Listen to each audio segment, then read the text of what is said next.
So, hi, June. Do you know, I think one of the things I'd really like to go along and talk about is something really exciting that we've got coming up in the new year. And we've got a weekend on the 10th and the 11th of February where we're going to run this new course, Improvisation in Coaching. Now, I know we've both had some great experiences of improvisation over the last couple of years.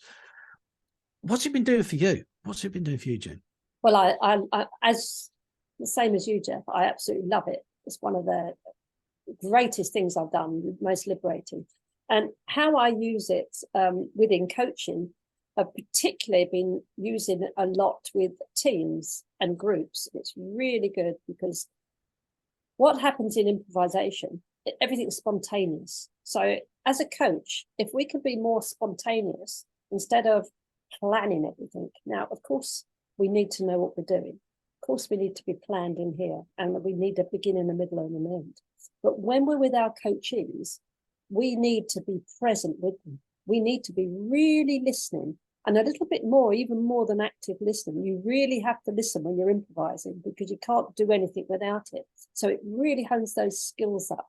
And also it makes you observe more and it makes you think faster. So improvisation to me, I just say it's like someone's given me some new batteries so that my batteries are working faster so I can react more spontaneously, which is so useful. And I've done some group coaching and I used improvisation techniques, and it's the feedback I've had from coaches and trainers is how useful it's been and how they see things in a different way from a different perspective. So this is, to me, it's like approaching something from a very different viewpoint. What about you, Jeff? What has it done for you? Yeah, do you know, it's really interesting. I think when you sort of said it goes beyond like the active listening, I think you're absolutely right.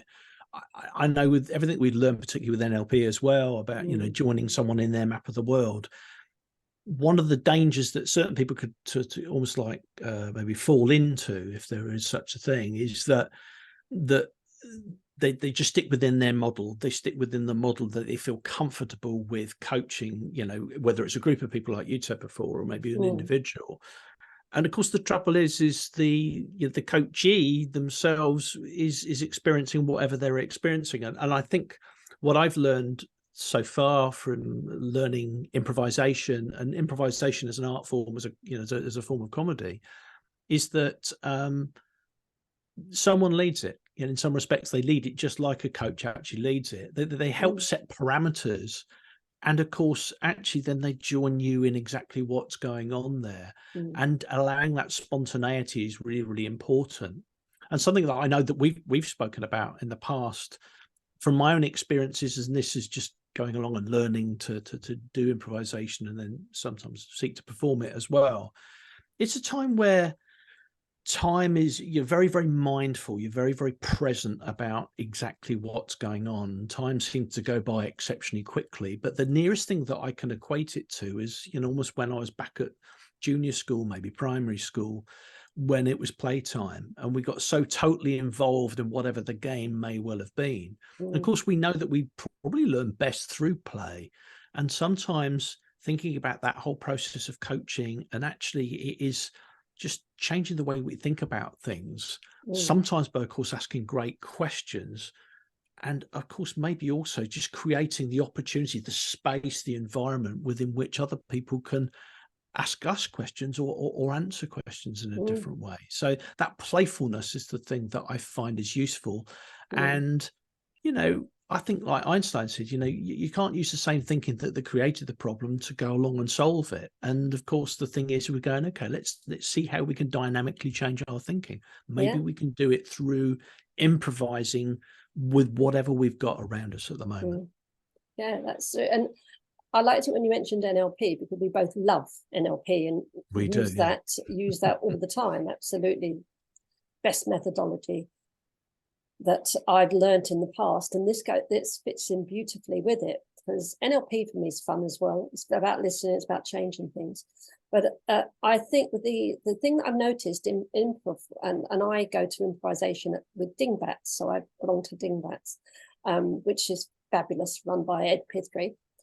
And there are a lot of people. We're a very diverse bunch of people, and a lot of people are very young, and maybe on the spectrum, may not be.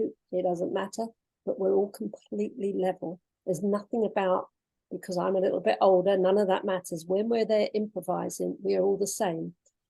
Like NLP, there's no such thing as failure, and we use it as feedback in NLP. And in improvisation, it makes it funny. So if you do something in the past that you thought would be a failure, you do something wrong, it actually creates laughter. So what it does for people, it helps them to stop being concerned about not doing something right and allowing them the freedom. So that the people that I've used improvisation techniques with before and work with groups, it's really good when you're helping people do presentation skills, because you know that we both enjoy doing that, and we have a lot of fun teaching that. And now we've added some improv into that as well. It just makes the whole experience enjoyable.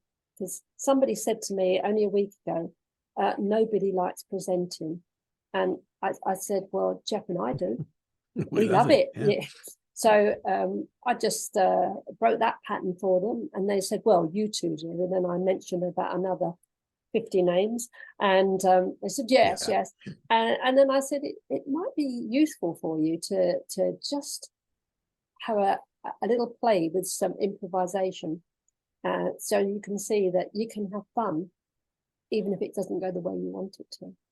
Yeah, so, and I think the nice thing is it's almost like you can have almost like the premises of a game sometimes with a client that just enables thinking to go along and change. But of course, because you're joining them in their reality, what's going on for them in their point, in their time of life, whatever's going on for them at that point, it's always going to be facilitative, and above all, it's really good fun too. Yes. So this weekend that we've got in February, the coaches or NLP practitioners or master practitioners will learn a lot of games, a lot of things they can use with groups, a lot of things they can use with one-to-one, a lot of things they can use as icebreakers, but also for their self, they will learn new approaches of how they can get their self in great states and how they can be even more flexible and just have fun. And you just don't know when this, a bit like NLP, when do you stop using it? If it brings you fun and joy, just use these things, because life to me is great, and it's about having fun and having a laugh. And it certainly is. So if you'd like to come and have a laugh, and yet also, learn some amazing things along the way, maybe you want to come along and join us. 10th and 11th of February. Details on the website. We'd love to see you. We'd love to talk more about it. And actually, we could be here all afternoon, but you've got things to do, and so have I. So we better go now. We will happily answer any questions that you might well have got in any case. But thanks for your time. Thanks, June. See you. Bye.